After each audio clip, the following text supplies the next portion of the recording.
Il y a beaucoup d'entreprises ou même de PME très visibles et pourtant inefficaces d'un point de vue business. Elles communiquent beaucoup, partout, tout le temps. Les supports sont propres, les équipes sont très actives, les indicateurs de surface très rassurants. Mais quand on pose les vraies questions, notoriété mesurable, réputation maîtrisée, génération de leads qualifiés, contribution au chiffre d'affaires, le silence s'installe. Et c'est là que tout le malentendu commence. Une communication très visible n'est pas automatiquement une communication performante.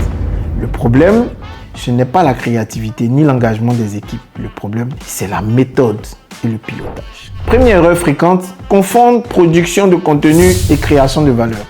On alimente les canaux sans message stratégique clair, sans promesse forte, sans lien direct avec les enjeux business de l'entreprise.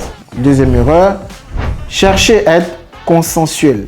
À force de vouloir plaire à tout le monde, la marque ne tranche plus, ne s'incarne plus et devient interchangeable.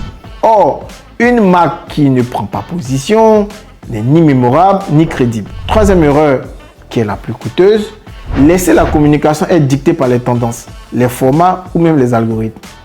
Au lieu de s'inscrire dans un système structuré avec des objectifs, des indicateurs et des arbitrages clairs.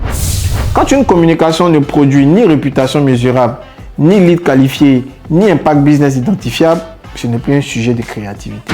C'est un sujet de gouvernance, de pilotage et de décision managériale. La visibilité seule ne protège pas une marque.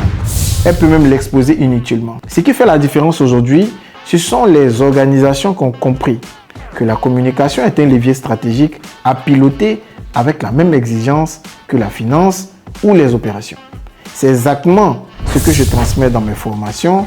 Comment passer d'une communication active, mais dispersée, à une communication structurée, alignée sur des priorités business et capable de produire des résultats concrets et mesurables. Si vous êtes un dirigeant, directeur de communication, même responsable marketing, et que vous sentez que votre présence est forte, mais que l'impact réel reste flou, alors ce n'est pas un problème de moyens, c'est un problème de méthode. Le 27 mars à Abidjan, mon agence Big Five organise un atelier intensif de 10 heures sur la feuille de route opérationnelle à suivre pour se servir de la présence digitale comme une valeur ajoutée mesurable au business.